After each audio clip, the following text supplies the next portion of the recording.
India has made a strong case to deny Pakistan the funds. And I want to go straight across to Pallavi Ghosh, who's joining me for more on this. Pallavi, what are you hearing? This is a big moment, really, isn't it? It could be a point of inflection. I saw the Pakistani stock exchange rise because they're anticipating some big monies today.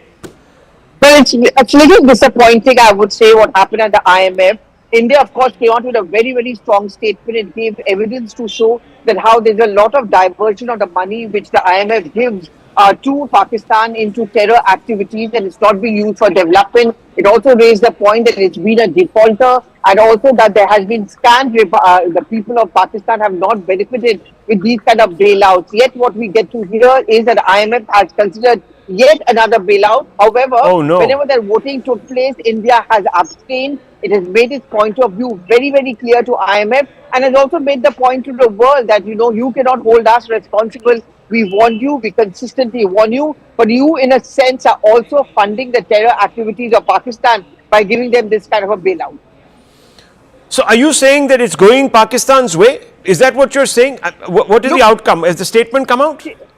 Yes, Rahul, in fact, there are many parameters, just to put the picture correctly, there are many parameters on which funds are given to countries who are on that list. So there are 25 countries with executive directors who are a part of that meeting, and that statement which has now been issued by the finance ministry also makes it very clear. And the last line, I would say, is very significant, that India put forward its point of view, which IMF understands. However, we decide to abstain, and that makes the picture very clear. It also did say that it's unfortunate in a sense that IMF has considered a further bailout to Pakistan because it's sure that this money is going to be used as far as terror funding is concerned. And we are sitting on the moral high ground, viewers.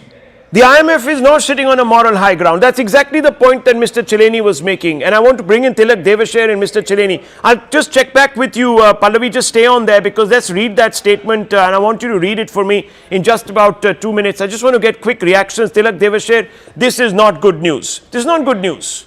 Let's be honest. Exactly. So, that's what I said, you have to understand that Pakistan does not appreciate restraint and responsibility. I have no problem with what the Air Marshal said, that our strike initially on the first day was decisive, never been done before, took out 9 terror training camps. But the follow-up and the pushback that came from Pakistan, we over the last 2 days seem to have, sort of pulled our punches and adopted the moral high ground. I think we should be far more decisive. I'm not saying cross the border. I'm not saying go and do any action inside Pakistan. But certainly with drones, apart from being defensive and blocking the drones, I think we should be also hitting Lahore and Sialkot and Rawalpindi and Karachi as much as what 300, 400 drones are being, are sending on to India. We should be far more decisive in that. Well, maybe this will now shake us up. Maybe this will shake us up. I don't know if Pallavi is still there. If Pallavi is still there, I just want her back. We're going to try and get her to read that statement. That's not great news. Brahma Chileni, not great news. I also feel very disappointed that the Americans haven't stood in our corner. They have a lot of influence on the IMF. Well, today, what the IMF has done